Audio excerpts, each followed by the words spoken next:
الحمد للہ الذی خلق الانسان والصلاة والسلام على عبده الذي فضله بالعلم والإعجاز والبيان وعلى سائر أهله وأصحابه صلاة قائمة على ممر الزمان اما بعد۔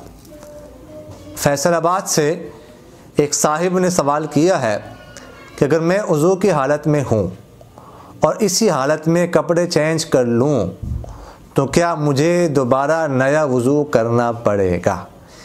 کہنے کا مقصد یہ ہے کہ وضو کی حالت میں کوئی کپڑے چینج کر لے تو کپڑے چینج کرنے سے وضو ٹوٹ جاتا ہے یا برقرار رہتا ہے؟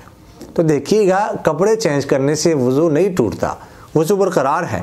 یہ جو مشہور ہے عوام میں کہ اگر شرمگاہ پر کسی کی اپنی شرمگاہ پر نظر پڑ جائے تو اس کی وجہ سے جو ہے وہ وضو ٹوٹ جاتا ہے، یا بعض علاقوں میں یہ ہے کہ اگر کسی کا گھٹنا نظر آ جائے تو کہتے ہیں وضو ٹوٹ گیا، ران نظر آ جائے تو کہتے ہیں کہ وضو ٹوٹ گیا۔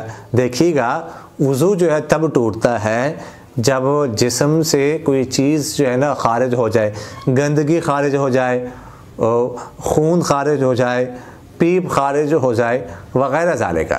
تو وضو ٹوٹنے کا تعلق ہے جسم سے کسی چیز کا نکلنا۔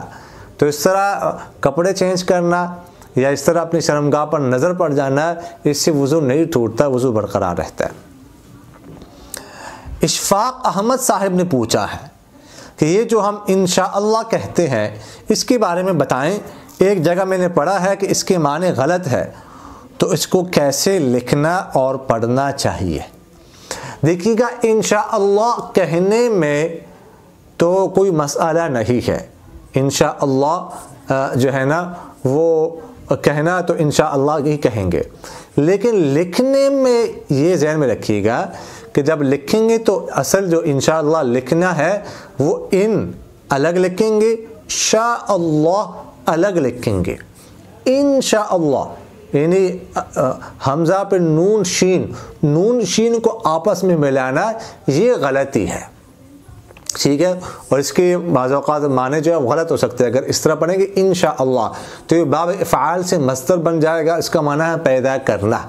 تو ظاہر ہے کہ یہ علماء جانتے ہیں کہ کبھی مصدر مبنی الی الفاعل ہوتا ہے اور کبھی مصدر مبنی الی المفعول ہوتا ہے۔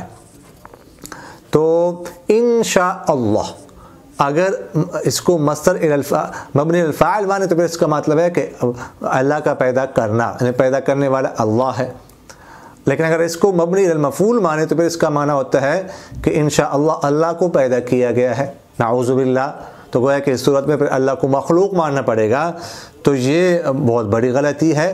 تو اس لیے ان شاء اللہ، ان حرف شرط ہے، شاء فعل ہے، تو نون اور شین کو آپس میں ملانا یہ غلطی ہے، ان کو آپس میں ملانا نہیں چاہیے، الگ الگ لکھنا چاہیے۔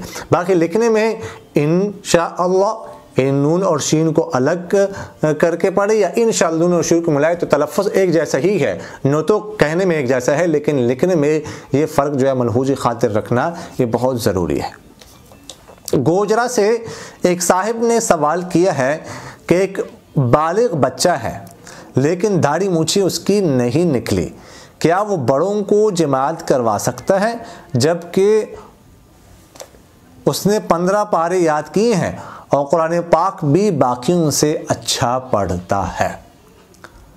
شرعی مسئلہ یہ ہے کہ جب کوئی شخص بالغ ہو جائے تو بالغ ہونے کے بعد وہ امامت کروا سکتا ہے، وہ جماعت کروا سکتا ہے، وہ نماز پڑھا سکتا ہے۔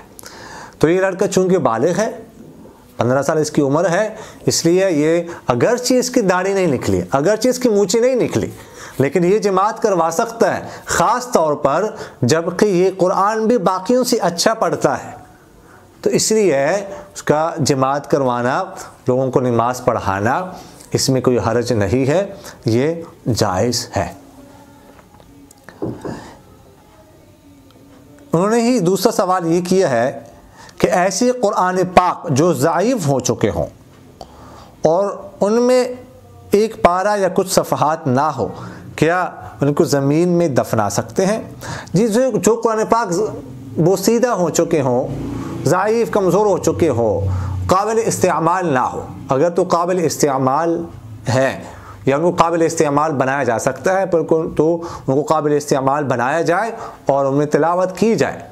لیکن اگر ایسے قرآن پاک ہیں جو بہت زیادہ ضعیف ہو چکے ہیں، ناقابل استعمال ہیں، تو ایسے قرآن پاک زمین میں بھی دفنا سکتے ہیں، اور اس طرح اگر کوئی کنواں وغیرہ ہو اس میں بھی دفنا سکتے ہیں، اور اسی طرح جو ہے پانی میں بھی بہا سکتے ہیں، کوئی دریا وغیرہ میں ڈال دیے جائے، لیکن پانی میں بہانے میں اس بات کا خیال رکھا جائے اس کے ساتھ کسی بھاری چیز پتھر وغیرہ کو باندھ لیا جائے تاکہ یہ نیچے رہے۔